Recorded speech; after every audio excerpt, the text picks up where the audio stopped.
We always get these interesting articles during playoff time. I would just like to say that someone has got 1 million riding on the Bengals to win the Super Bowl, which is just wow.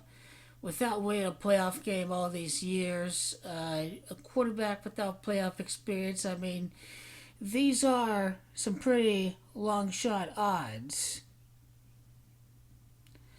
The AFC's top seed received some substantial speculative action on their own when a better at the area in Las Vegas placed 30K on the Titans to win it all. 1,200 just days before Tennessee clinched home field advantage in Week 18. Bettors like the Titans and the Packers to make the Super Bowl. We're getting near the time where it's Aaron Rodgers' time, but it's just not happening quite yet. And in my view, the community thinks it has everything to do with the State Farm Super Bowl. So this is why the Packers will not make it this year. I am kind of surprised about the Titans. No Derrick Henry, but it seems like people really think that Derrick Henry's going to come back and it's just going to be the same as before. 36% of the cash being wagered on AFC champs is on Tennessee. The next closest is Kansas City at 14, so that's 51%. NFC Green Bay 40%. Arizona having not lost a game at 15%.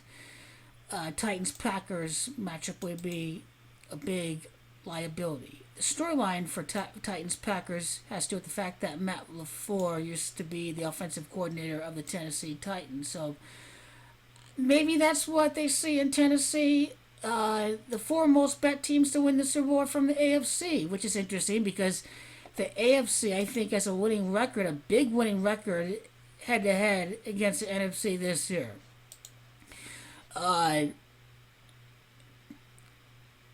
Okay, NFL betting, Tampa Bay Buccaneers have the most on the futures with the Kansas City as number 2. This was a before the season article, July the 26th.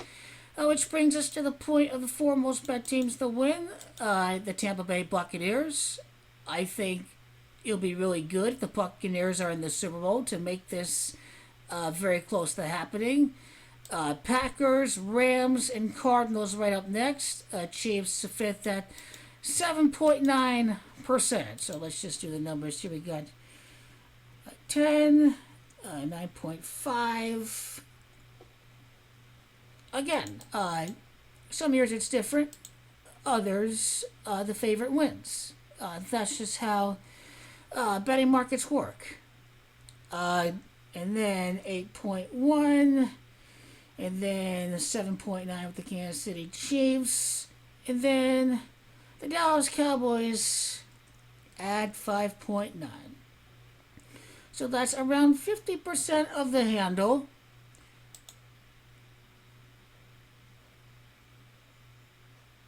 Bettors have even less faith on the Niners, Bengals, Patriots, Steelers, Raiders, and Eagles, all of whom are receiving less than 4% of the action. And in case if you don't know that the odds are reflective on who the public wants to win, if the Raiders are 40 to 1 before the playoffs, and over 50% of the handles on the rest of the teams, then that's called a net profit, even when the Raiders win the Super Bowl. So, last time I checked, they were 40 to 1, but they're 50 to 1. Again, the odds you see are based on the sports odds makers make a profit regardless of which team that wins the Super Bowl. Just because you see this, it doesn't mean they're not going to pay that out. The reason why is obviously most people think the Packers, the Chiefs, the Bills, the Titans, the Bucs, the Rams, and Cowboys, etc. are going to win. So that's how odds are determined. It's based on who the public is going to win. 1 million on the Bengals to win the Super Bowl. This had me interested because improved Cincinnati Bengals regularly attracting huge bets in Las Vegas. This was October long odds at 200 to 1 to win the Super Bowl at some sports books. There's some teams like the Texans and the Jets that attracted it, but when the Bengals went 5-2, this is when they started to get the action. One big better in Nevada is he the guy with $1 million at his eyes on the Bengals since the opening game. Back Cincinnati, 7 bets ranging from 200,000 on the spread against the Vikings to a bet placed against the New York Jets. So uh, interesting how the Bengals are just super exciting for some fans with Joe Burrow, but rainy weather, rookie moment in the postseason when the pressure comes. First playoff game for Derek Carr in all these years, something to think about.